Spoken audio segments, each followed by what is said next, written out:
কেন ওটা হাত গেলা বাড়ি তারপরে শেষ সময় জামিলা খেলে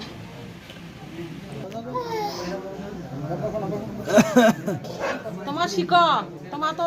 বেটির বেটির গাভর হতে ভাতিজির গাভর হতে কিন্তু কিবা করবা লাগে